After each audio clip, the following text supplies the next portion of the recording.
Boa noite, pessoal.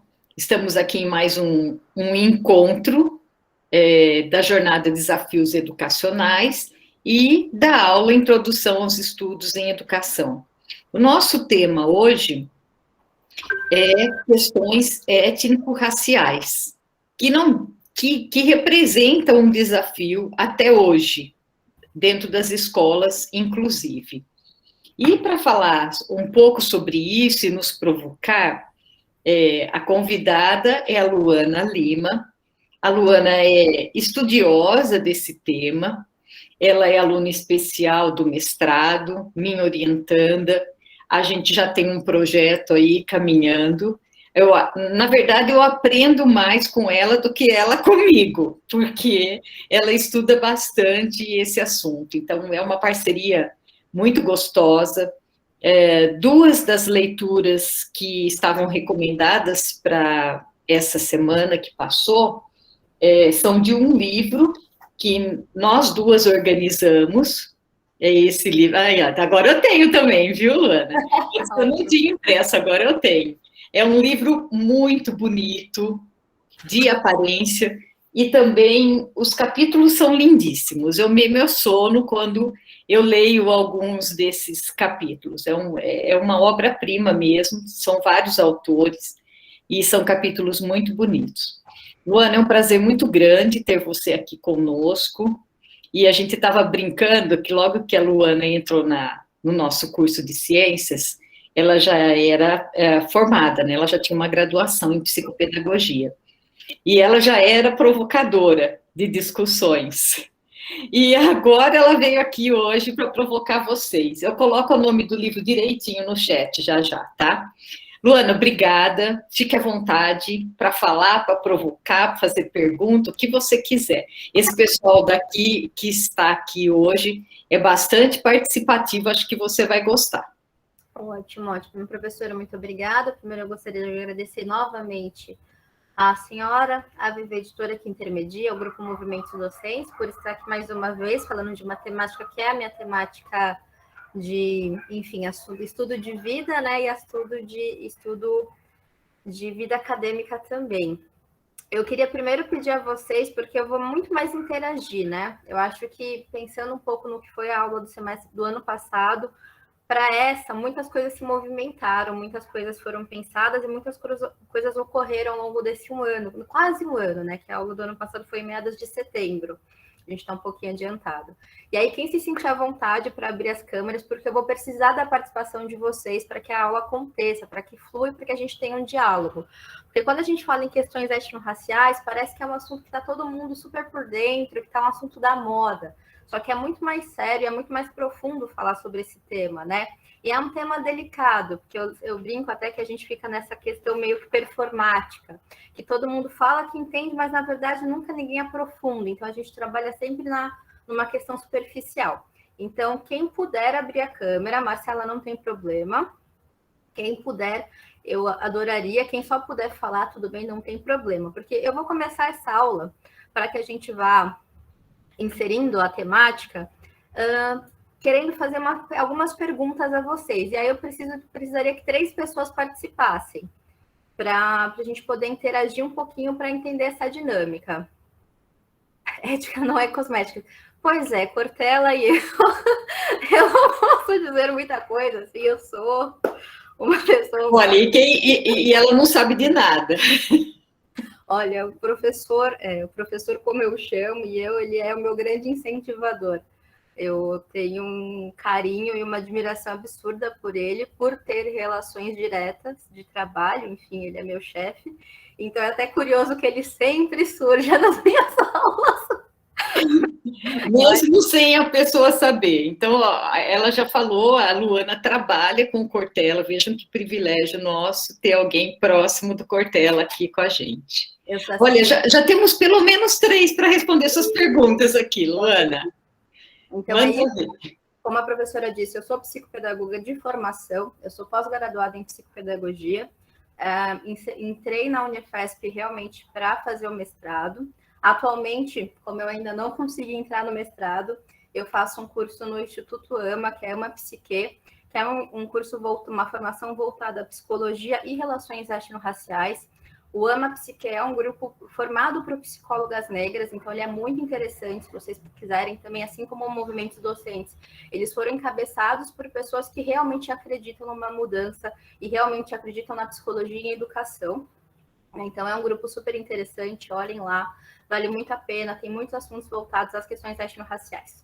Pois bem, eu preciso, não sei, talvez eu não chame, eu pensei em 3 voluntários, porque eu achei que todo mundo fosse querer falar para não ter uma confusão, mas quem se sentir à vontade de responder as minhas perguntas, e assim, eu sei que o tema é tendencioso, mas eu gostaria que vocês fossem sinceros com o que vocês pensarem, né?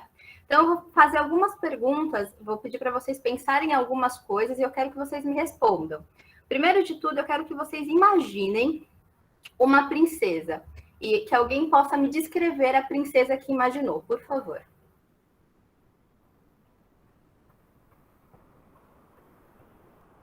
Podem abrir o microfone, um por vez, por favor, senão eu não consigo acompanhar. Ó, a Mariane falou que imaginou a Cinderela, ótimo. Alguém mais? Eu pensei na Jasmine. Jasmine, ótimo. Gente, eu pensei na Jasmine também, mas eu não sei qual foi a primeira que eu pensei, mas tipo, uma das que eu pensei foi a Jasmine. Gente, mas eu não sei se foi a primeira que eu pensei. Mas... Tá? Eu vou procurar quem é Jasmine. A Mulan, a Cinderela, eu tô tentando acompanhar o chat também, deixa eu só abrir aqui um pouquinho. A Cinderela tá ganhando aqui no chat. Ótimo. Vamos lá. Agora eu quero que vocês pensem em um empresário. Me descrevam um empresário.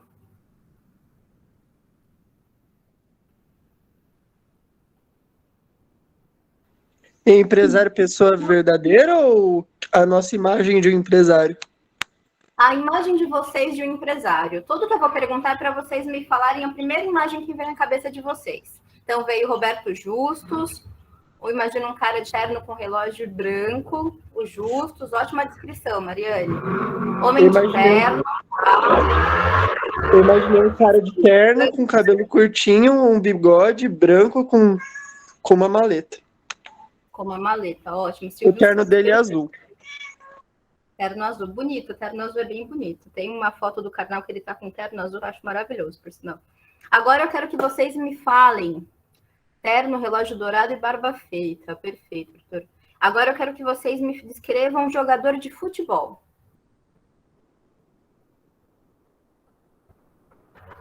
Veio o Neymar. Neymar, perfeito. Mas não precisa ser uma pessoa famosa, assim. Vocês podem me descrever o que vier à cabeça de vocês. E pode ser só do sexo masculino? Não, pode ser. Gente, o que vier à cabeça. Eu não estou definindo. Ah lá, então eu a Marta.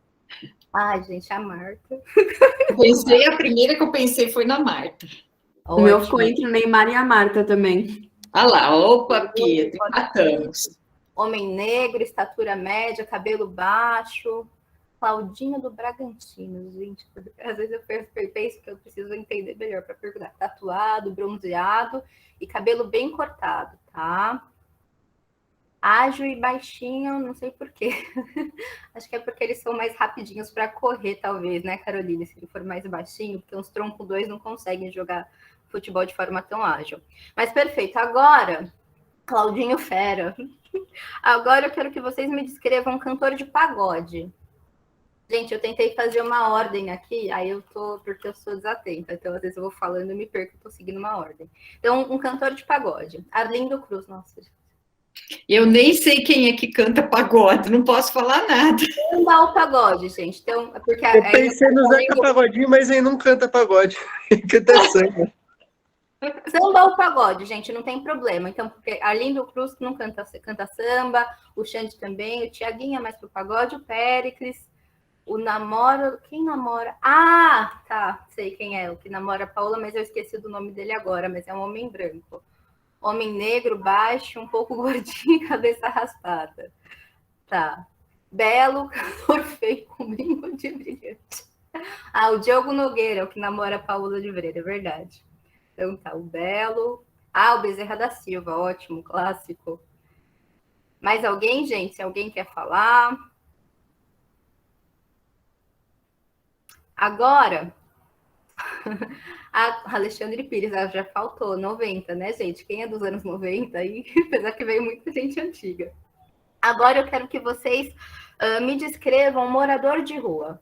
Mas eu quero com uma riqueza de detalhes agora, porque eles não vão ser nomes, né? Geralmente eles não são nominados. Então eu quero que vocês me deem uma riqueza de detalhes. Moreno, cabelo estranho,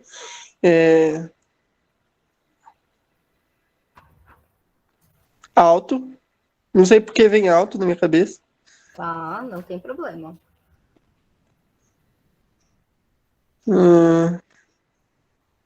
O resto é em questão de vestimento, tipo, um cobertor meio feio, essas coisas. Tá, alguém mais aqui no chat tá velho, barbudo, É magro. barbudo. Quem mais quer falar, pode falar, gente.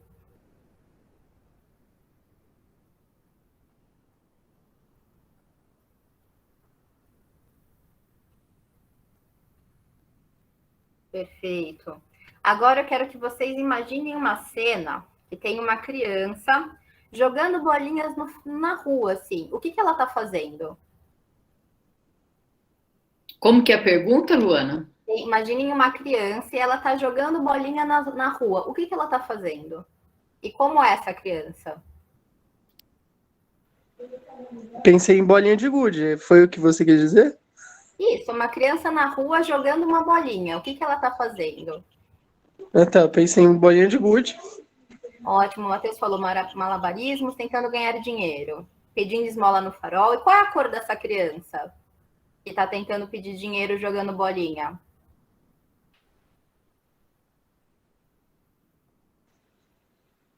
Pensei num branco, mas com a pele mais queimada, tipo... Alguém que fica bastante tempo na rua, é que veio na minha cabeça meu pai, porque ele vive falando de história de jogar bolinha de gude. Então, quando você falou bolinha, veio ele na minha cabeça. Não, perfeito, é isso. Então, gente, o que eu queria trazer com essa... É uma brincadeira, mas é uma provocação. O quanto a gente está condicionado a padrões, né? Então, quando a gente pensa em questões de sucesso, até midiáticas, princesas, a gente sempre pensa em aquela princesa padrão, Disney, branca, de fenótipos inatingíveis por qualquer pessoa, por qualquer brasileira, seja ela branca ou negra, mas é muito mais difícil para uma mulher negra. Quando a gente pensa em questões de sucesso, a gente nunca vai associar o negro. Agora, quando a gente pensa nos estereótipos que são aceitáveis para um corpo negro, são o de jogador de futebol, o de cantor de pagode, o de uma criança pedindo dinheiro no semáforo, né? Coisas que são permitidos. Então, isso eu trouxe para vocês entenderem o quanto a questão racial, né? O quanto quando a gente começa a falar de relações raciais, a gente foi condicionado a. Então, a gente foi condicionado por uma questão de mídia a isso. Mas por que isso aconteceu? Porque lá, eu vou ter que voltar um pouquinho na questão da escravização, né? A gente acredita que foi a princesa Isabel que liberou aos negros e que fez uma revolução. E não foi bem assim que aconteceu. O contexto histórico não é esse. Ela simplesmente estava ali e teve de assinar um documento porque o marido não estava e eles acharam que seria pertinente uma mulher assinar também. Mas nisso sempre existiu revoltas, né? Revoltas do povo negro, organizações do movimento negro que lutavam para isso. Então tiveram, enfim, vários chamados abolicionistas, né? Que lutaram por isso e na sua maioria eram negros, só que não eram ouvidos e não tinham status, a ascensão para isso pudesse acontecer. Então foi caracterizado por uma mulher branca. Mas aí, qual é o ponto que eu quero chegar? Quando os negros são libertos, eles não são libertos com condições passíveis de serem humanos, né? Eles saem num termo que é utilizado, ele sai do negro bom escravo para o negro mau cidadão. Então, ele já é jogado à margem e estereotipado para que ele não tenha acesso. Então, ele é impedido, né? Pensando que aqui a gente está no ambiente de formação educacional e eu estou conversando com futuros professores, a gente precisa entender que é uma das provocações para a qual eu trago o texto do Milton Santos, que é o negro ele foi impossibilitado de ser brasileiro. O negro no Brasil ele foi impossibilitado de ser brasileiro.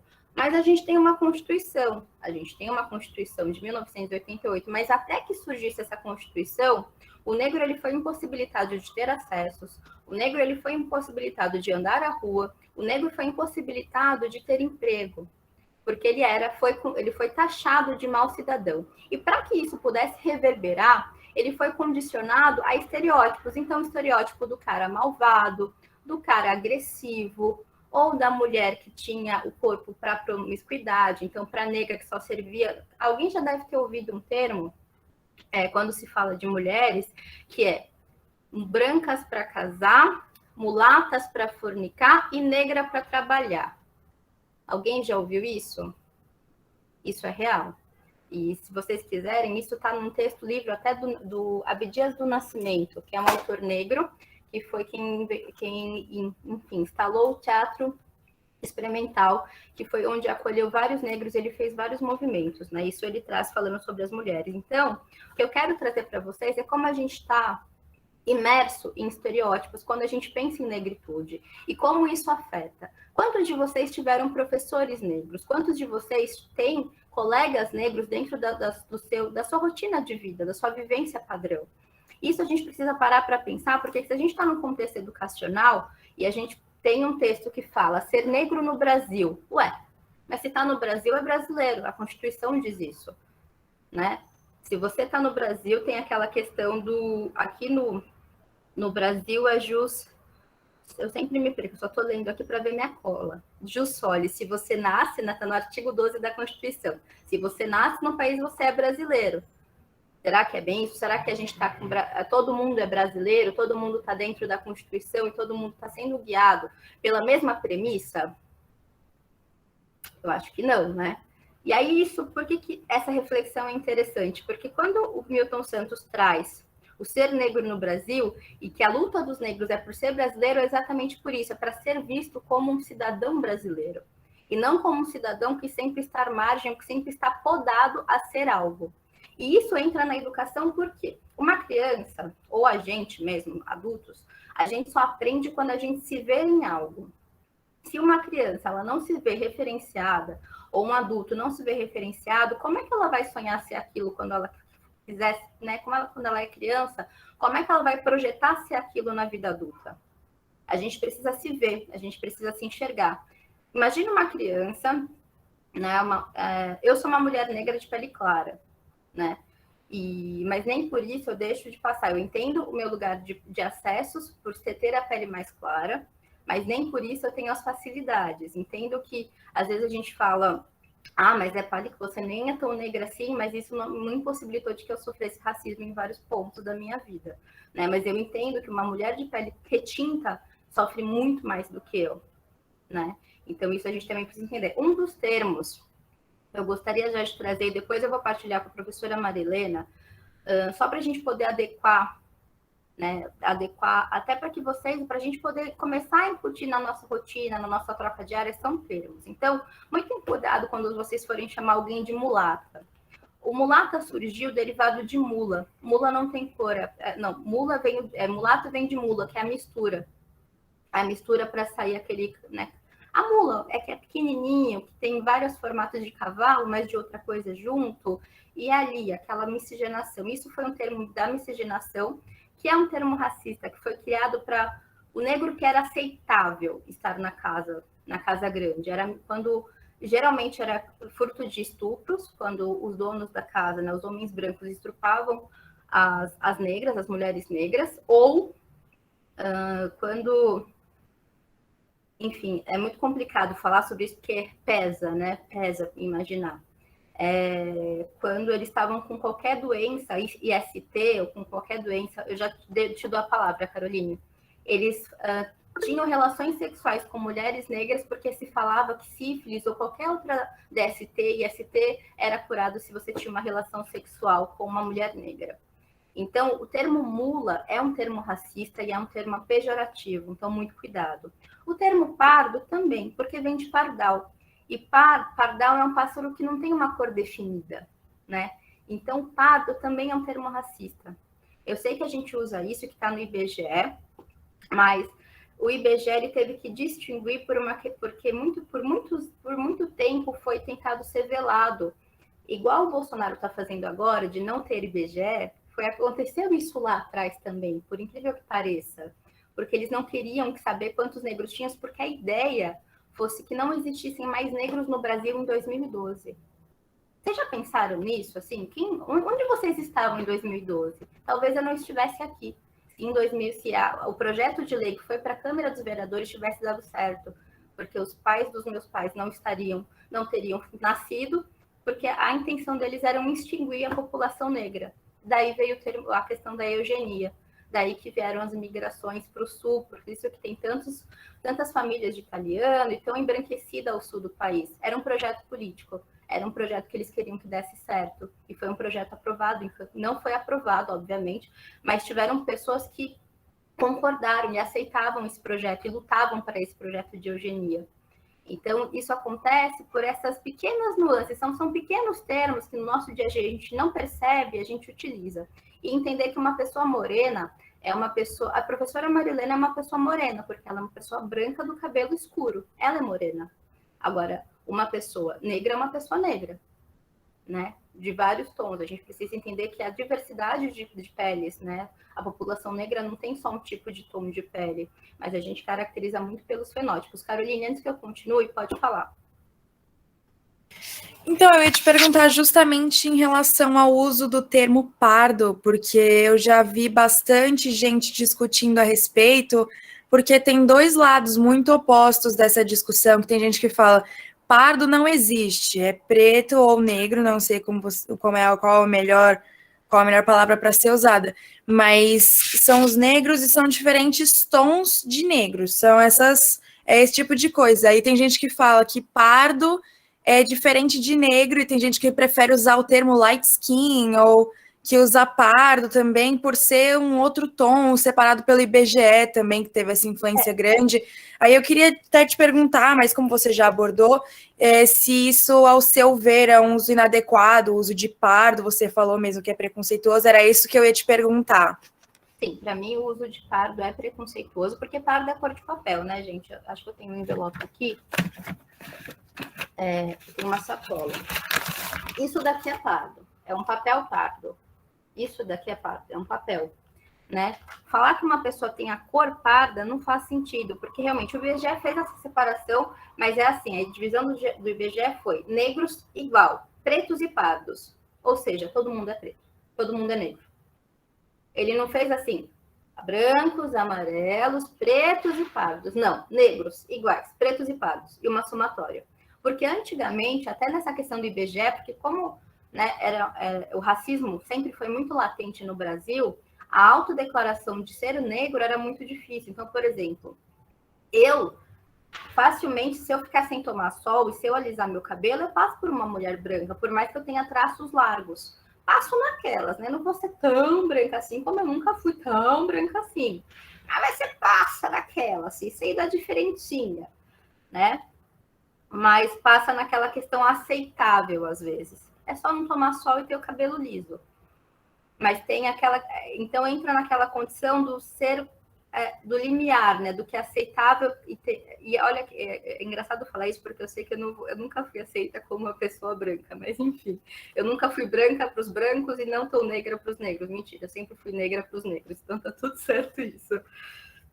Mas tem que tomar esse cuidado, porque senão entra nesse limite. Então, pardo, enfim, foi aceito porque pensa que isso foi feito lá atrás, quando as pessoas estavam tentando ainda fingir que no Brasil existia um consenso que o Brasil não era racista. Lembra que nessa época, já dou a palavra para o Arthur também, veio muito forte a questão da democracia racial por Gilberto Freire. E por que a democracia racial do Gilberto Freire é tão complicada? Porque Gilberto Freire queria vender lá fora que no Brasil tinha dado certo a miscigenação, que, pô, é legal miscigenar, não tem racismo no Brasil, gente.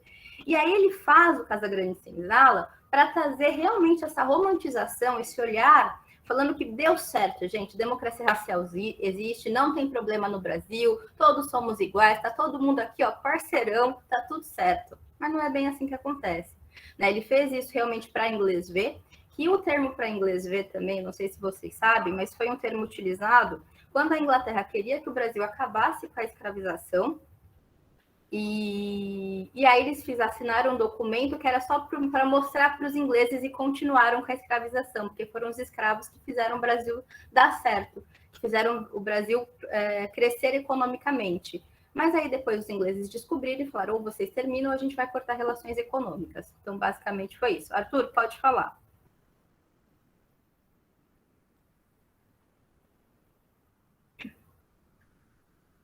Tá sem som, Arthur. Acho que foi agora. Tá, boa noite, gente. Então, eu achei bastante interessante essa questão do que a Caroline pontou, né? Mas que também da questão da discussão entre o pardo e o negro, porque o pardo e o preto, né? Eu e uma amiga minha amiga mais, na verdade, que ela faz ciências sociais na UFABC, ela sempre defendeu muito defendeu muito o uso do termo pardo, né? Então é algo assim que ela levanta assim bandeiras horrores e sempre falou, né? E quando você usou o exemplo do papel, ela falou, minha cor é igualzinha do papel pardo. Ela fala minha e a sua, né? Para mim, a gente é igualzinho a um papel pardo. Então, tipo, e ela entendeu porque claro que ela tem, assim, né? Como é a área de estudo dela, não é a minha. Não, se eu ler o da Evelyn eu vou me atrapalhar. Deixa eu terminar meu raciocínio. Como não é minha área de estudo, então acho que eu não tenho tantas propriedade para falar, eu não tenho tanta bagagem em cima desse assunto. Mas eu sempre me apeguei bastante a esse termo, e também é uma das frases que você disse do eu nunca fui... Como que era? Preto demais para os brancos e branco demais para os pretos. Alguma coisa assim, se não me engano. Eu acho que você comentou, Lu. E aí eu sempre achei bastante interessante. Era só um apontamento mesmo que eu queria fazer, dessa relação do pardo com o negro. Mas acho que é isso. Acho que eu acabei me perdendo um pouco nas minhas ideias. É compreensível que tem essa discussão, que tem até essa injeção, porque a gente se discute muito o colorismo aqui no Brasil. Eu, particularmente, acho que o colorismo já é uma coisa que já foi passada. Eu gosto muito de uma fala da Sueli Carneiro. O movimento negro unificado, né, que foram as pessoas que lutaram antes de mim, que até eu sempre peço autorização para falar, porque é isso, eu não estou aqui do nada. Vieram pessoas antes de mim, existiram pessoas antes de mim, né? E eu estou tendo muita sorte de poder conviver com algumas pessoas que cabeçaram o movimento negro unificado.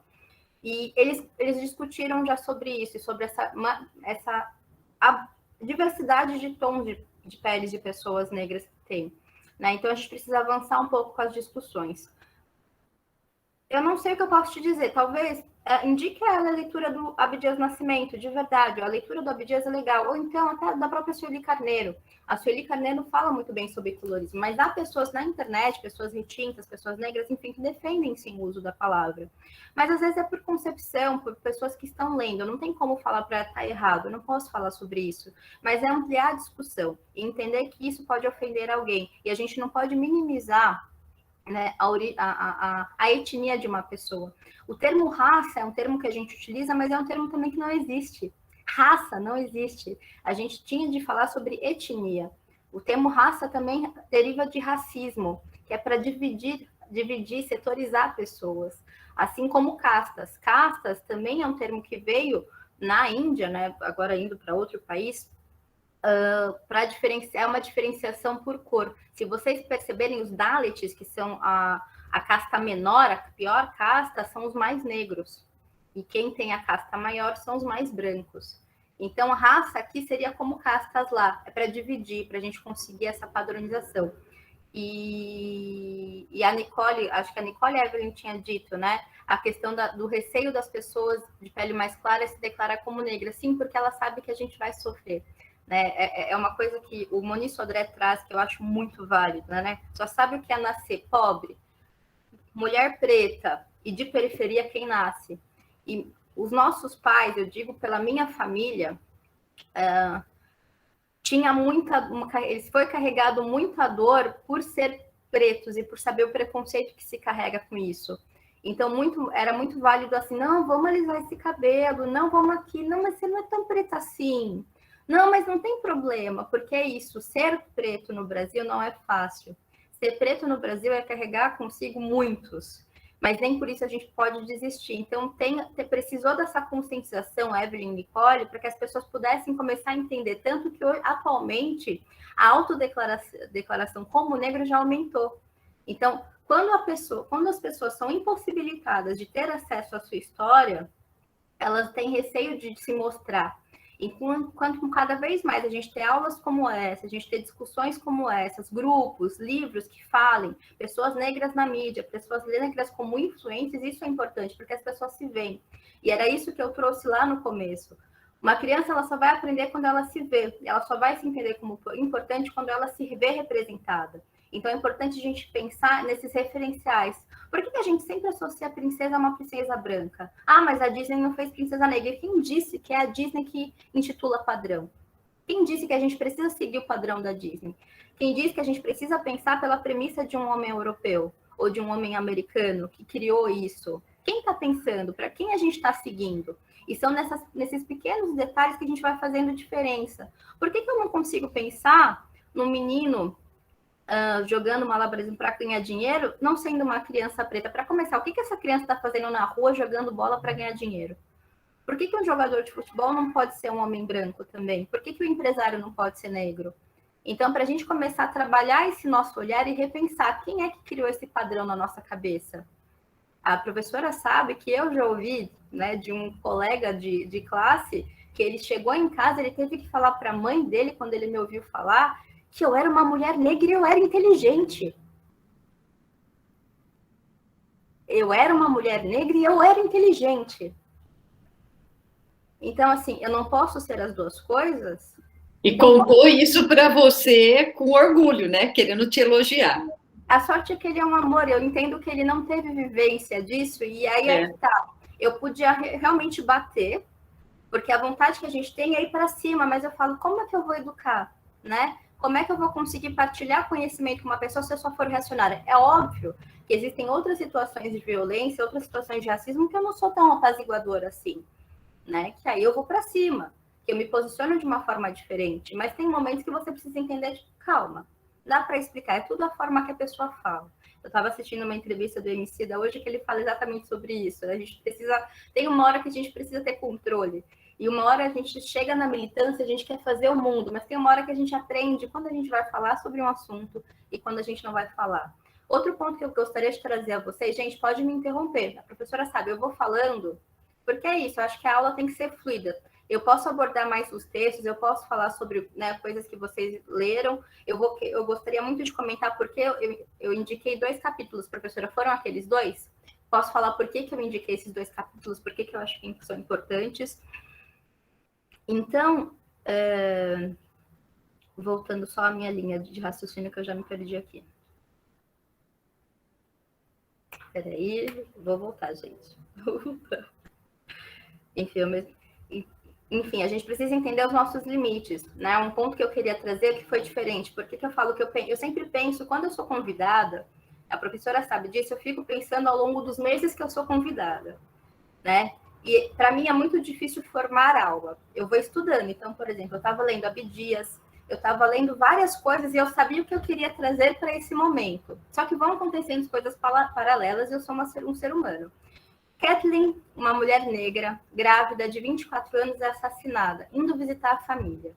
Isso me afetou de uma forma que vocês não têm ideia. Eu tenho amigas negras, retintas, grávidas. Na hora me deu um desespero e um gelo, que eu falei, podia ter sido uma pessoa próxima. E quem disse que a Kathleen não era próxima? Acaba que a gente sempre tem um conhecido que conhecia que conhece ela. Né? E aí eu fico pensando, por que isso não chocou tanto quanto o George Floyd? Eu não estou aqui desmerecendo a morte do George Floyd. A morte dele foi muito bruta, foi significativa a agressividade que aconteceu. Mas eu estou falando da Kathleen, eu estou falando do João Pedro, eu estou falando da Ágata, eu estou falando dos 3 meninos de Belfort Roxo que desapareceram e até agora ninguém sabe onde eles estão. Eu estou falando dos moradores de rua aqui do centro, do local que eu moro, que estão morrendo a cada dia de frio e ninguém está olhando por eles. Porque quando acontece no Brasil, a gente fecha os olhos. Ryan, pode falar. É Ryan, falei certo? É Ryan. Esses dias eu vi um curta da Netflix que ao final dele ele mostrava um monte de casos que era tipo George Floyd, mas que ninguém conhece, mas que são casos que acontecem sempre. E calhou que veio à tona só o caso do George Floyd, mas existem muitos casos desse tipo em que a pessoa é racista e acontece esse tipo de coisa muito trágica, e o curto é muito forte. Exato. Eu acho que eu sei qual é esse curta, e é um curta que o policial vai matando o menino, vai matando, e eles... Gente, é muito pesado esse curta, é um curta rapidinho. Se você puder procurar o nome, que eu sou péssima para guardar nome, eu sei contar o curto inteiro, mas o nome, gente, eu sou terrível para nome. Mas é um curta, é um menino negro que ele acorda e ele vai se repetindo os dias, e ele sempre é morto pelo mesmo policial branco. Aí tem nos momentos finais, esse policial dá carona para ele, chega até a casa, assim, ele deixa ele chegar à porta de casa e ele mata ele. Mas por quê? Ele pergunta antes dele atirar, mas por quê? Porque o ciclo é esse, e eu preciso fazer isso. Então não tem uma justificativa, ele só acha que é o ciclo, né? E por que eu trago essa reflexão, né? O nome do texto é Ser Negro no Brasil. Por que a gente consegue ter empatia com uma coisa que acontece nos Estados Unidos, mas a gente fecha os olhos para as coisas que acontecem aqui no nosso país? Que todo mundo é brasileiro. Quantos de vocês foram pesquisar ou foram tentar entender a história do menino Miguel? Foram tentar entender quem era Kathleen? A Agatha, que faleceu há muito tempo, ou pesquisou sobre as crianças de Belfort Roxo, ou até mesmo os casos de racismo que tem o tempo todo, do Carrefour.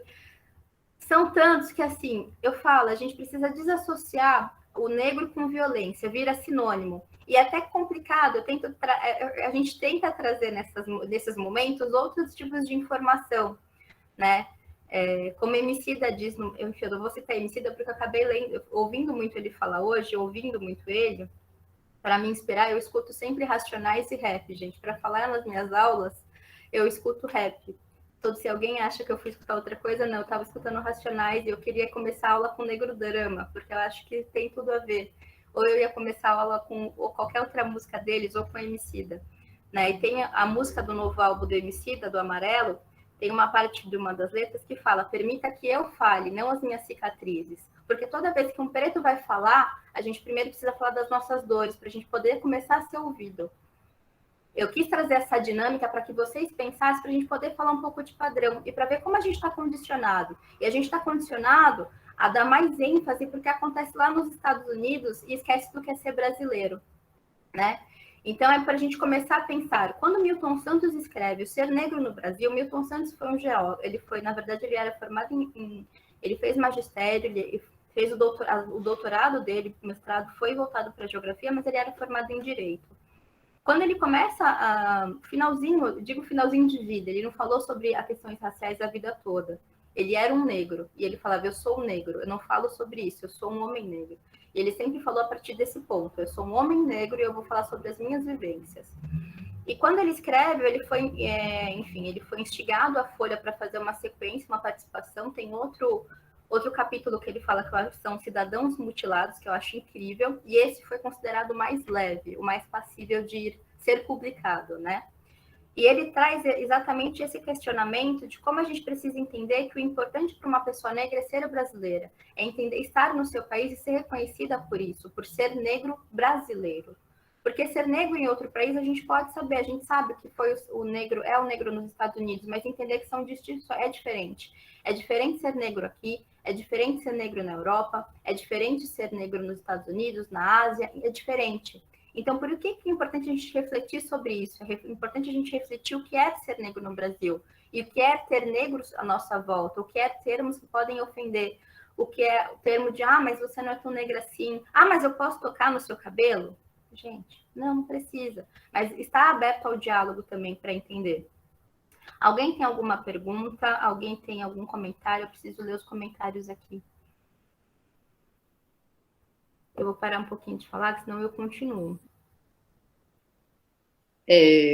Luana, e todas essas questões que você está levantando dentro da universidade ou dentro da escola de educação básica?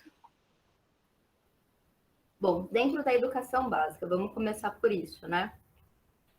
Quando a gente fala em educação inicial, a gente sempre entra nessa questão também de como as crianças estão sendo referenciadas.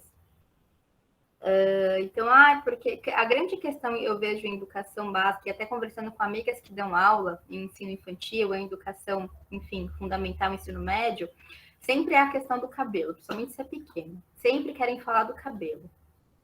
A gente pode falar sobre o cabelo também e trazendo referenciais. Então, assim, como a gente faz para uma educação antirracista, né? Uma educação antirracista, na minha cabeça, é uma educação em que a gente consiga fazer com que a criança se observe. Então, trazendo referenciais, trazendo histórias de contos africanos, trazendo bonecas negras, trazendo referenciais de histórias negras, conversando sobre essa questão e não permitindo que, num contexto de sala de aula, o amiguinho agrida de alguma forma e você fique isento disso.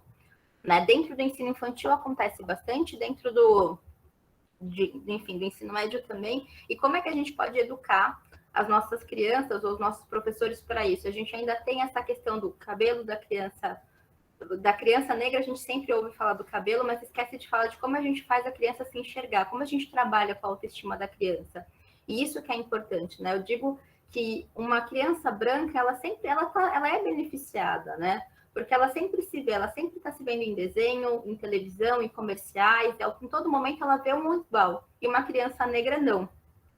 E aí a gente pode entrar até na questão do que todo mundo fala da meritocracia.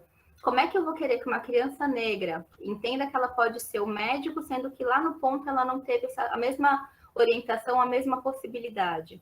Né? Então, se a gente quer falar sobre meritocracia, todo mundo tem que sair do mesmo ponto. Então, é do mesmo ponto de instrução, é do mesmo ponto de possibilidades. Então, falar sobre racismo com criança tem que ser de uma forma mais branda, mas não tem que ser inexistente. E a gente fala de uma criança mais branda trazendo referenciais. Eu tenho uma amiga que ela dá aula numa escola de elite aqui em Higienópolis. Eu falo aqui, gente, porque eu moro muito perto, então para mim é aqui. Mas em Higienópolis. E ela estava dando uma aula e mostrando um conto, né? Ela estuda a temática também, e ela estava mostrando um conto africano, e ela estava com pinturas, né? A princesa africana negra e tal. E uma menina falou, não, ela não pode ser princesa, ela é muito feia. E aí, uma outra menina falou assim, como que ela não pode ser? Ela pode sim, e minha mãe tem um monte de tatuagem igual ela. Então, tá vendo como você inserir, você vai tornando para a criança que aquilo existe, e você não vai distanciando. Né? A grande questão é quando a gente distancia, a gente apaga a possibilidade da criança se ver inserida na história. É a mesma coisa de uma aula falando sobre a história do Brasil, e quando a gente fala sobre escravização, olhar para o aluno negro e achar que ele tem que dar aula no seu lugar. Ou olhar para o aluno negro como referencial. Imagina só, né? Acho que todo mundo passou sobre isso, porque a lei que embarca, que tem a obrigatoriedade do ensino de cultura africana e indígena é muito recente. Mas imagina só, o tempo todo as crianças brancas ouvindo que não, porque os brancos portugueses vieram, porque eles salvaram aqui, e salvaram os indígenas, e catequizaram, e que fizeram isso. Aí quando chega para falar da criança negra, era o escravizado. Ou se não, era o ladrão. Era o mal. Imagina como é que essa criança cresce pensando, o que ela pode fazer? Tem um TED muito interessante, não sei se vocês conhecem a Didi Couto. A Didi Couto, ela é uma jornalista da cultura. Ela é maravilhosa e ela fala sobre essa questão de como ela sempre ouve que ela representa alguém, né? E eu não lembro se foi no TED dela ou foi no TED de uma outra pessoa da Quênia, que ela estava numa conversa com uma criança e ela perguntou, o que você quer ser quando crescer? Minto, era da Gabi de Freitas, gente. Eu falo que eu confundo as pessoas, é isso mesmo, mas todos são TEDs ótimos, assistam todos. E aí a Gabi... o TED da Quênia, eu não lembro o sobrenome dela agora, mas é só colocar TED Quênia com K, TED da Didi Couto, que ela fala sobre essa questão do referencial, e depois eu trago um outro ponto sobre o dela, e o TED da Gabi de Freitas. A Gabi fala que quando ela era criança, a mãe dela perguntava o que ela queria ser. E ela, né, sempre teve acesso à educação e tudo mais, ela falava, eu quero ser babá. Aí a mãe dela, mas por que, menina, você quer ser babá? Ué, é o que a gente pode ser. E teve uma outra situação que perguntam para o menino, mas o que você quer ser quando crescer? Segurança. Isso foi a Didi que falou, eu lembrei agora, foi a Didi que falou. Ela pergunta para a criança, o que você quer ser? Segurança. Mas por quê? Ué, tia, porque é o que a gente pode ser, não é? Então, tá vendo como é importante a gente pensar em como a gente vai educar, como a gente vai dar referencial para que as pessoas possam se enxergar, né? A gente pensar no aprender e pensar na formação é pensar na identificação, é trabalhar a autoestima. Né? Como psicopedagoga, eu sempre busquei trabalhar muito o ponto da autoestima, porque para mim autoestima e aprendizado estão interligados, e você aprende melhor quando você se enxerga. E outro ponto que eu queria trazer da Didi é como essa questão de que a gente acaba sempre se interligando e como o referencial é importante. Ela diz que ela é jornalista porque ela via a Glória Maria. E ela via que ela podia ser jornalista porque tinha a Glória Maria lá. E quando ela foi entrevistar o Racionais pela primeira vez, ela ficou super emocionada. Ela chegou para o Mano Brown, não sei se você me conhece, ele, claro que eu te conheço, Preta, você está lá na TV. É como para a gente é importante ter alguém que a gente fala, meu, parece comigo. Hoje em dia a gente tem a sorte de ter, enfim, a Maju. No Globo News a gente tem várias, né, jornalistas, tem a Aline Moché, tem uma outra que eu esqueço o nome, tem outras duas, né, no Globo News, então a gente tem a sorte de ter, mas ainda tem muito pouquinho, né, a gente pode expandir isso, a gente pode avançar. E então, pensando nisso, agora na graduação, né, é a mesma coisa que pensar, beleza, a gente passou pelo ensino que é obrigatório sendo brasileiro, como diz o professor, né, a obrigação do pai é do ensino infantil até o ensino médio, graduação é decisão sua, então não me reclame. Eu lembro que ele falou isso para mim quando eu estava fazendo pós, você que decidiu seguir carreira acadêmica, não quero ver reclamações, né, então é isso. E aí você entra pelo sistema de cotas. Já tem a grande questão de ser cotista, já é mal visto, né? Porque, enfim, está roubando vaga. Não. Vamos pensar primeiro que, como eu disse lá no início da aula, a população preta foi impossibilitada de ter acessos. Eles eram impossibilitados de estudar. Existiam leis que impossibilitavam realmente os ex-escravizados de acessarem a educação, ou se só se acessava no turno noturno. Imagina que a gente ficou todo esse período sem acesso à educação. Chega a Constituição, a coisa vai melhorando, mas você é uma criança preta da década de 90, você não se vê referenciado, não existe sistema de cotas. Como é que eu vou fazer faculdade? Eu preciso trabalhar, eu preciso ajudar a família em casa. Eu não conheço uma pessoa preta que não tenha que ter tido trabalhado e estudado junto. É muito difícil ter uma pessoa preta que pôde só estudar. Eu tenho a sorte de ter uma amiga preta que faz medicina. Ela é a mais novinha do meu grupo. Ela está fazendo medicina na Federal. Ela é nosso orgulho, porque ela conseguiu e está fazendo medicina.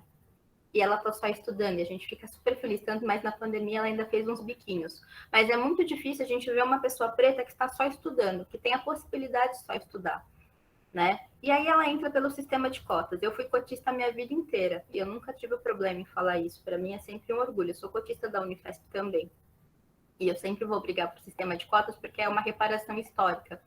Né? Cotas não é esmola, e não é realmente, é uma parte, é um pedacinho de uma reparação histórica. Né? E a gente tem que agradecer muito, sim, ao governo Lula por cotas existir. E até pelo campus que vocês vão estudar em breve, por ele existir. Se ele existe é porque alguém olhou. E esse alguém que olhou foi o governo do PT. Infelizmente. Por mais que o Fernando Henrique tenha tido contato com Florestan Fernandes, que foi uma pessoa, um sociólogo que contribuiu muito para os estudos do movimento negro, muito assim, de forma gigantesca, ele não teve o mesmo olhar que o orientador dele, Florestan Fernandes, que era uma das grandes dores de Florestan, o Fernando Henrique ter sido corrompido, né? E então é isso, a gente precisa entender. E quando o negro acessa o ensino, né, de formação, tem esses três viés, a questão da cota, a questão de precisar trabalhar para contribuir, e se está numa faculdade federal, precisar de bolsas para conseguir complementar a renda, por mais que trabalhe, mas precisa de complementação, e ele precisa mostrar toda vez que ele é 3 vezes melhor que toda a sala. Tem uma charge de um ilustrador que ficou super famoso na pandemia, que mostra, né, um menino negro trabalhando, fazendo entrega de rap, e o menino faz uma comparação entre a vida do menino negro e a vida do homem branco, né? O cara dormindo até tarde, acordando e podendo estudar, e depois vai almoçar com os colegas, vai para a faculdade de carro, e o menino trabalhando, fazendo entrega na moto dele. E aí, quando o menino negro chega atrasado na sala, o cara branco faz o único comentário. E por isso, depois que entra por cota, fica se achando não dar valor. Quantos esforços a gente tem que fazer para ficar com cota e quantas vezes mais a gente precisa mostrar que a gente merece estar nesses lugares. Muito da evasão da população preta da faculdade é exatamente por essa dificuldade, por chegar num estágio que ela não se vê lá. Mas tiveram estudos que mostram que os alunos pretos que entram como cota são os mais dedicados, porque eles abraçam essa oportunidade, mas muitas vezes eles saem porque eles não veem possibilidade de continuar por causa dessa carga de precisar trabalhar. E o que a gente precisa fazer, então, para manter, além de cotas? Cotas, como eu disse, é só um pedacinho. É uma coisa de pensar também em ações afirmativas, né? Ações afirmativas vai fazer com que a população preta permaneça. É para permanência, não é só o acessar, mas como que a pessoa vai se manter? Então, além de a gente ainda continuar lutando por cotas, seria necessário também a gente pensar mais em ações afirmativas, pensar em boas bolsas, em mais possibilidades da população preta se manter, né? E fora os acessos também, porque os acessos não são igualitários. Como eu disse, a meritocracia só serviria se todo mundo saísse do mesmo ponto. Como é que um aluno negro vai fazer, que veio do estudo público, vai fazer a mesma prova que uma pessoa branca para passar na FUVEST em medicina, que está pedindo 82 pontos de corte agora? Como é que acontece? Ah, mas teve aquele menino que estudou sem energia elétrica, que estudou e passou em medicina. A gente vai trabalhar sempre por esse molde, a gente sempre vai estar aplaudindo as exceções. Eu sou totalmente contra aplaudir exceção, eu sou uma exceção. Eu estou aqui, eu estou pensando, eu estou podendo falar, eu tenho acessos, eu pude organizar um livro. Mas não é só porque eu fui uma exceção que eu vou achar que está tudo bem. Eu quero que outra criança preta tenha a mesma possibilidade que eu estou tendo agora, quando tiver a minha idade. E ainda assim, eu só passei numa universidade pública com 29 anos, porque eu sempre tive que trabalhar para sustentar os meus estudos. E ainda assim, eu nunca pude parar de trabalhar, né? Então, a gente precisa começar a pensar quando a gente fala em exceções e quando a gente aplaude. Quando esse menino passou, óbvio que eu fiquei muito feliz que ele passou em medicina, é um homem preto passando em medicina. E eu sei o quanto isso é valoroso. Só que o que me entristece é ver gente aplaudindo a condição precária de educação que ele estava. Então, a gente precisa pensar que cota não é esmola, que a gente precisa lutar por ações afirmativas. E quando a gente estiver na faculdade, é pensar nisso. O que eu estou falando? Quantos alunos negros eu tenho no meu curso? Né? A primeira coisa que quando eu tentei na Unifesp gente, eu faço isso, enfim, é fazer rateio de quantas pessoas pretas tem à minha volta. Porque a gente trabalha com exceções, a gente trabalha com quantidades. Eu tenho a possibilidade de acessar espaços, talvez porque eu seja caruda, talvez porque eu vá, porque eu vou na cara e na coragem, sim, porque eu trago todo mundo comigo também. Eu sempre falei isso, né? A Marilena sabe que para o livro tem um monte de gente que eu conheço, porque eu nunca estou sozinha, e eu nunca esqueço as pessoas que estão comigo lá atrás. Né? O ser negro é muito ser sobre isso. Então, a gente precisa lembrar e a gente precisa pensar sobre essas questões. Cotas, a defesa, acho que o Daniel está contando, eu vi ele contando ali na mão. Luana, nós Sim. temos aqui junto conosco hoje o Matheus, que é estudante da EQ. E ele falou que da turma dele só tem 2 pretos. A EQ tinha poucos mesmo. Eu lembro que quando eu estava presencial, em EQ, na Unifesp, eu tinha visto um. Tô tentando lembrar, porque a gente acaba misturando os pretos, né? A gente acha que todo mundo tá do mesmo curso. Mas acho que de EQ eu só conhecia um. Ainda de vista, assim, gente. Eu não lembro se eu tinha visto. Ó, no meu grupo tinha eu.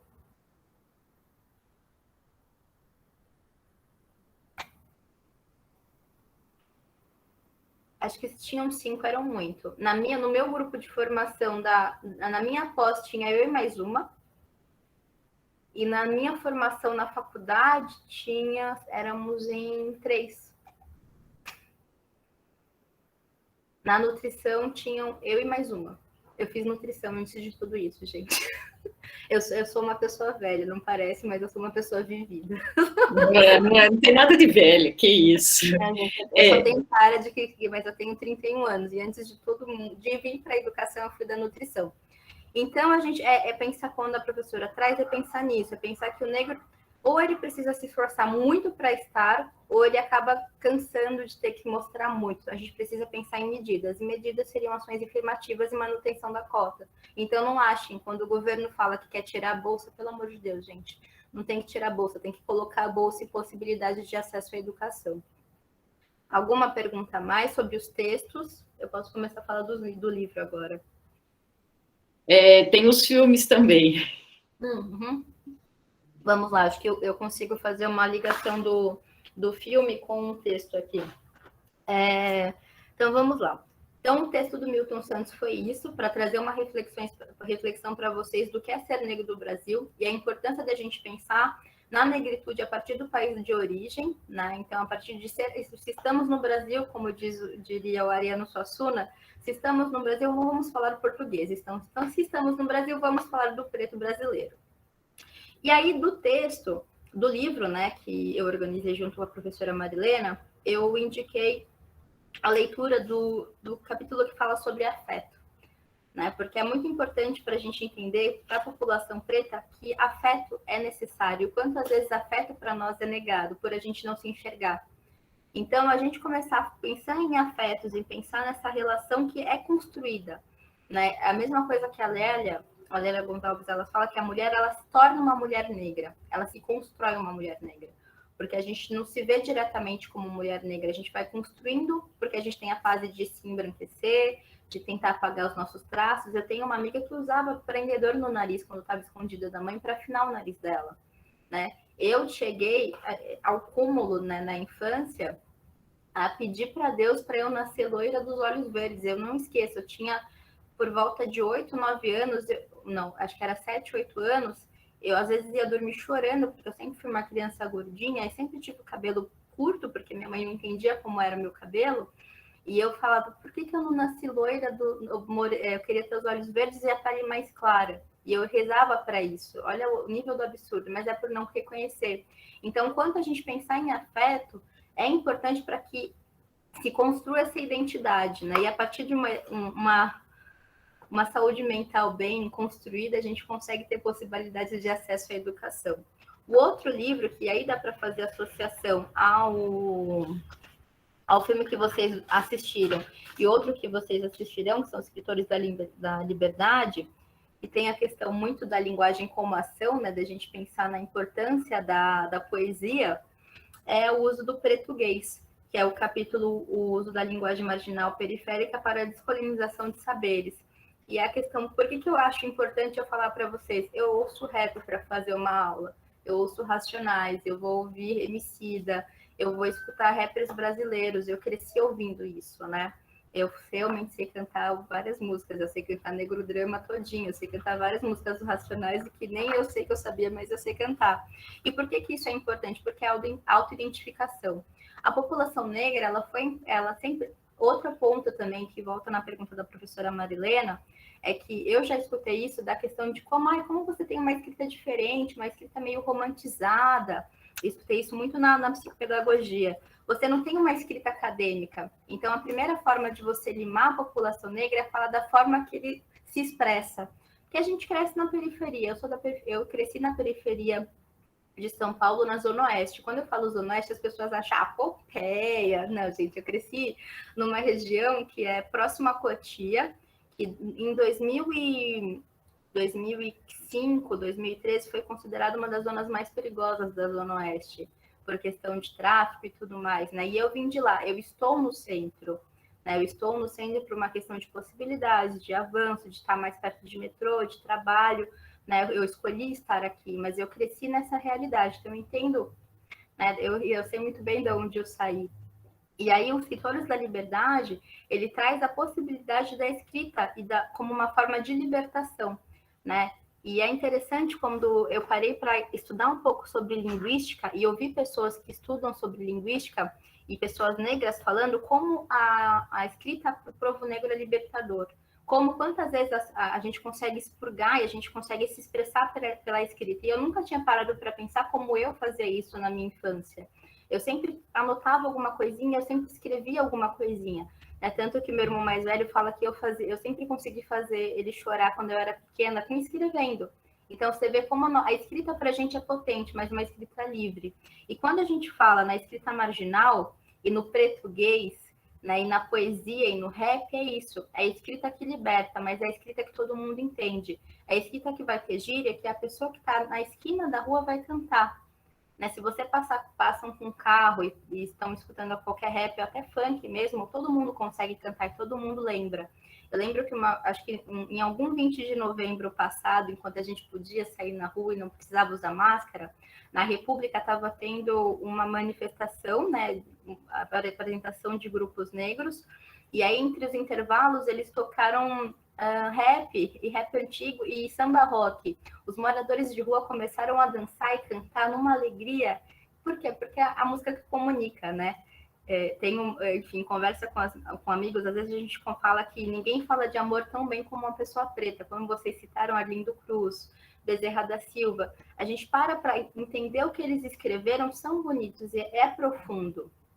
Então, a importância da escrita vem daí, é poder usar um espaço e poder se expressar a partir de uma manifestação, e uma manifestação que não é padronizada. E o capítulo escrito pelos Caios, né, que são os 2 Caios que escreveram, eles falam dessa questão do português e da poesia marginal, como a inserção da poesia em trabalhos de escola, assim como nos escritores de liberdades, possibilita que a criança se expresse. Não você trazendo aquela poesia padronizada, shakespeariana, europeia, não, você trazendo a possibilidade da criança escrever e fazer rima. Tem o Sérgio Vaz, não sei se alguém de vocês conhece, que ele dá aula na Fundação Casa, e aí ele pergunta para os meninos se eles gostam de poesia. Aí eles falam, não, imagina, poesia. Aí ele vai e recita uma música do Racionais. Aí os meninos, isso é poesia? Ele é, então a gente gosta. E isso é uma coisa que eu pude vivenciar na pele. Quando eu dei aula na Fundação Casa, e eu levei Emicida e estava cantando o Emicida junto com os meninos, eles olharam para mim falando, você canta essas músicas? Eu falei, canta. Ele, pô, senhora, aí sim. E eles ficaram super felizes, porque eles entenderam que eu não era diferente deles. E a partir daí a gente criou um laço, a gente criou um vínculo, porque eles entenderam que eu não estava separada. Que eu estava ali cantando as mesmas músicas que eles conheciam, que eles gostavam. Então, a importância de você se expressar. O Cooperifa eu conheço, é muito bom. Já participei de algumas coisas do Cooperifa. Então, a importância de você escutar e não criticar a escrita, né? Dar uma escrita livre, que não é tão livre. É uma manifestação. A pessoa vai contar a sua história, como eu disse no início, né? Sempre para o negro se referenciar, ele precisa contar a trajetória dele. Então, o que a professora faz é isso, é permitir que eles acessem a sua trajetória, que eles acessem a sua construção. E a partir disso eles vejam que o mundo entendem eles, né? E que o mundo está aberto a eles. Então a gente precisa ter essa autoidentificação como possível e não como impossível. É a questão de não criticar, claro, deixar a criança escrever errado, não, né, gente? Mas digo, não criticar a criança que fez um verso porque não está rimando a terceira com a quarta linha, falar que não é poesia. O que é poesia? A gente está seguindo qual padrão mesmo? Vamos pensar no início? Né? O que eu quero que vocês lembrem hoje, que fique na cabeça de vocês, se possível, mas eu não quero transferir, porque acima de tudo eu tenho a concepção paulo freireana, eu não transfiro nada, eu compartilho, então vocês ficam com o que vocês quiserem.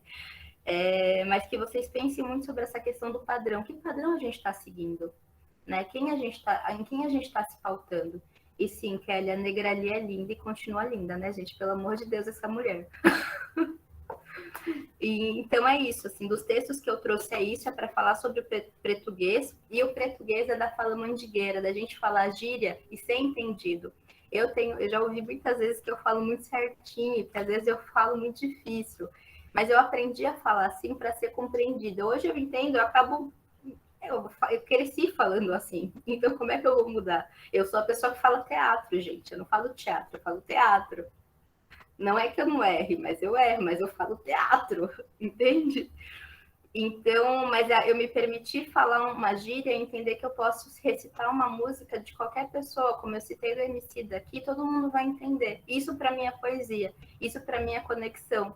Como eu me sinto bem quando eu tô paradinha e escuto uma música deles e vejo a profundidade do que é uma música. Não é só um rap, não é só uma música de marginal. É uma música que me representa. Eu vejo nessa música. Assim como eu me vi na Kathleen, que foi morta, assim como eu me vi na travesti, que foi morta, assim como eu me vi no menino negro, que foi morto, eu me vejo nisso. E se ver representado é importante, mas que a gente não deixe a população negra ser vista só como violência, que a gente também veja e lembre que a negralia é bonita, que Racionais escreveram álbuns ferrados de bons, que Emicida tá aí, que vai ser mestre, ó, em Portugal, gente. Quando a gente fala que a favela tá crescendo, é que a gente tá avançando, e a gente tem orgulho disso. É quando fala, a Djamila tá indo, por mais que eu não compactue com as ideias dela, ela tá avançando, é uma preta avançando. E é sempre estar aplaudindo quem está indo. A gente não precisa concordar, mas a gente sempre tem que valorizar, sabe, os nossos. A gente não precisa concordar. É óbvio que tem negros que não dá para compactuar. E eu estou falando de questões políticas e tudo mais. Mas se forem pessoas que são só conflitinhos de ideia, vai, que nem o Arthur trouxe. A amiga dele que está estudando e que está falando sobre o pardo, ela está estudando alguma vertente das questões raciais. Isso para mim é importante. Não é o que eu estou estudando, eu não consigo estudar tudo. Entende? Eu sou uma que estou estudando psicopedagogia, educação, autoestima e sexualidade. E aí? Eu vou dar conta de mais o quê? Então, a gente precisa entender essas ramificações, né? Mas que a gente pare de associar a população negra à violência. Então, vamos pensar, qual padrão a gente está seguindo? Professora? Olha, é até difícil falar alguma coisa, Luana. Você foi simplesmente fantástica. Os estudantes que estão aqui sabem que pela primeira vez eu coloquei uma foto aqui da nossa aula lá no grupo e falei, a aula está sendo maravilhosa. E está mesmo. E eu percebo, assim, o seu crescimento Ai, e a sua desenvoltura em falar. Então, a primeira vez você tinha slide, você falou tudo certinho. Hoje não, hoje você estava assim, leve e solta, uma fala maravilhosa, encantadora. Você está linda, linda, linda, linda, em todos os sentidos. muito obrigada. Parabéns. Foi assim uma honra ouvir você hoje. Foi bem diferente das outras vezes. Eu acredito que o pessoal aqui também tenha gostado. Pietra, o que você achou? Professora, eu só vou dizer, eu vou deixar minhas redes sociais, quem quiser me seguir, a professora Ótimo, ótimo. Então, sempre tem texto meu e eu falo sobre sexualidade também, gente. Então, é isso. Pietra, você que está aí desde o comecinho olhando, a Caroline falou que foi maravilhoso. O que você achou? Ai, Pro, foi muito boa, adorei a aula. Eu gostei muito do jeito da Luana de falar, foi uma coisa que realmente abriu minha cabeça para muitas coisas. Eu adorei essa aula, Pro. Obrigada, Luana, pela sua fala, gostei muito. Obrigada, gente, muito obrigada. Ó, o pessoal no chat aqui também falando que foi incrível. Ryan, pode falar. Eu apertei sem querer, professora. Ah, tá bom. Eu fui dizer em voz alta aqui que a aula foi incrível mesmo. Muito obrigada. Foi incrível. Então, Luana, parabéns. Arthur, pode falar, Arthur. Está com o microfone fechado. Ai, toda vez eu faço isso. Queria dizer que foi uma dádiva ter a Luana aqui, falando com a gente, foi muito gostoso. Poderia ficar ouvindo horas e horas, já seguido no Instagram, qualquer coisa, sempre que ela estiver falando, eu vou estar lá assim, ó, vendo bonitinho. Foi uma delícia. E também queria dar um outro apontamento que muitas pessoas às vezes não enxergam, que é dentro da arte, porque eu também já estudei artes, né, tipo de desenho e pintura e afins, e eu lembro que sempre quando eu pesquisava, eu nunca conseguia encontrar referenciais negros de desenho. Isso era muito difícil. Então, tipo assim, sei lá, às vezes se eu voltava 5 anos, ou hoje até no Instagram, se você for, sei lá, na aba de pesquisa, você tem muitos tutoriais de desenho, mas nenhum de tutoriais de referenciais negros, entendeu? E quando você achava na literatura, quando você buscava, sempre aparecia que traços negros eram rudimentares, eram brutos, era uma forma muito ruim, assim, de se descrever. E aí eu lembro que, desde então, eu sempre que eu, assim, né, que eu tenho contato com alguma criança, sempre que eu tenho a oportunidade de falar isso, eu sempre falo que traços negros são delicados, e são finos, e são bonitos, e são lindos, e sempre que você consegue ver isso no desenho, tente reparar nisso, porque é realmente algo que falta um pouco e que muitas pessoas não reparam. Era só isso que eu queria apontar, e obrigado de novo, Luana, por ter vindo aqui, foi muito gostoso. Espero ainda encontrar você muitas vezes.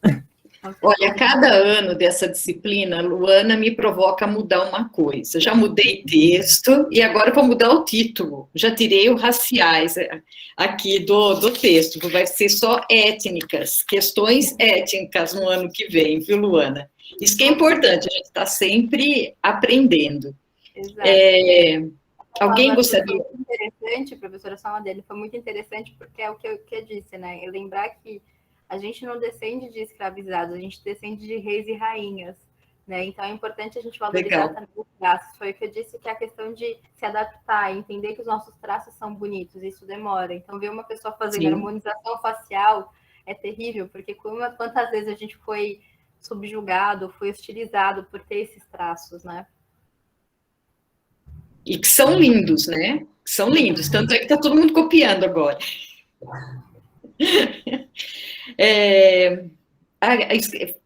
A Mariana falou aqui, assistindo o filme Escritores da Liberdade, eu me perguntei muito como criar uma proximidade maior com os alunos e permitir que eles expressem suas experiências em aulas diárias, como a biologia, por exemplo, que não abrem tantas possibilidades de discussão como a humanas. Olha, a Luana já deu uma dica aqui, a sexualidade eu acho que é uma possibilidade. Você tem alguma outra dica, Luana, para Mariana? Sem biologia, a gente pode pensar também em entender fenótipos, né?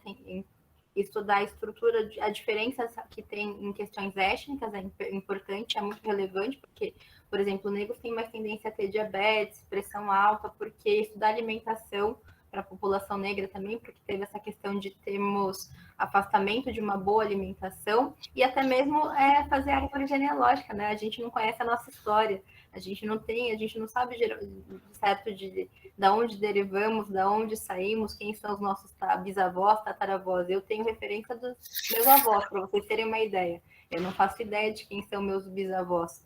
E ainda avós com ressalvas, porque eu não conheci meus avós por parte de pai.